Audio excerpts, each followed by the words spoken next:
Bonjour à toutes et à tous, je suis Jocelyn Bonrave, enseignant en sciences humaines de l'ingénieur à l'ENIB, et ma collègue Delphine Toquet et moi-même souhaitions vous présenter les grands axes de notre formation visant à développer des profils d'ingénieurs humanistes tournés vers une ingénierie responsable. Nous pouvons espérer atteindre cette ambition à travers différents types de formations, d'abord des cours dans le tronc commun en année 1 et 2, puis en option en année 3 à 5, mais aussi des intersemestres, je reviendrai sur ce terme, et des projets et événements. L'ingénieur honnête homme se révèle à lui-même en développant son esprit critique, par exemple à travers la dynamique de l'enquête dans laquelle nous plaçons nos étudiants dès la première année. Au sein d'une enquête sceptique, où ils sont invités à analyser des phénomènes de société pour en dégager les niveaux de véracité, et ainsi affronter des phénomènes tels que les fake news, mais aussi à travers la dynamique de l'enquête de terrain, celle qui est héritée des ethnologues,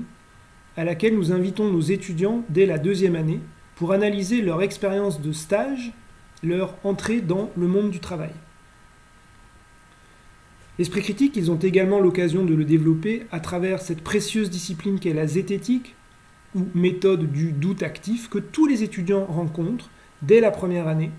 au sein de ce que nous appelons à l'école des intersemestres. Les intersemestres, ces temps forts qui prennent place au mois de janvier en année 1 et 3, permettent d'ouvrir l'esprit de nos étudiants, par exemple en faisant l'expérience du théâtre, mais aussi du cinéma, de la radio, en développant des compétences en secourisme, dans de multiples disciplines face à d'autres professionnels que ceux qui les accompagnent habituellement. L'esprit ouvert, c'est également l'un des traits forts de l'approche anthropologique que nous développons au sein des cours, cette discipline étant tournée vers la compréhension de la culture de l'autre, pour dégager son sens, sa rationalité, là où de prime abord on peut avoir des impressions de bizarrerie ou d'étrangeté. Autant de compétences très utiles dans un monde interconnecté où nos étudiants seront amenés à collaborer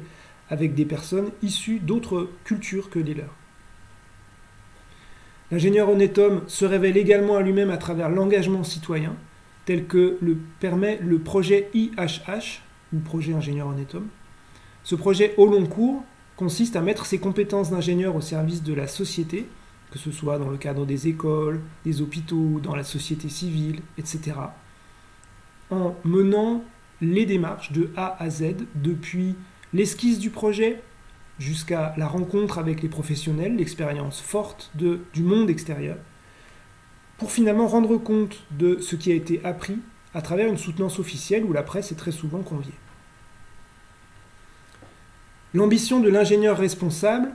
nous espérons l'atteindre à travers une formation ouverte aux défis socio-écologiques, à travers par exemple des cours intitulés Hommes et milieux, des cours d'éthique, mais aussi un module baptisé Enjeux et responsabilité de l'ingénieur. Nous sommes également pionniers dans l'introduction de l'approche low-tech dans la scolarité, cette approche qui repose sur des inventions utiles, accessibles et durables, autant de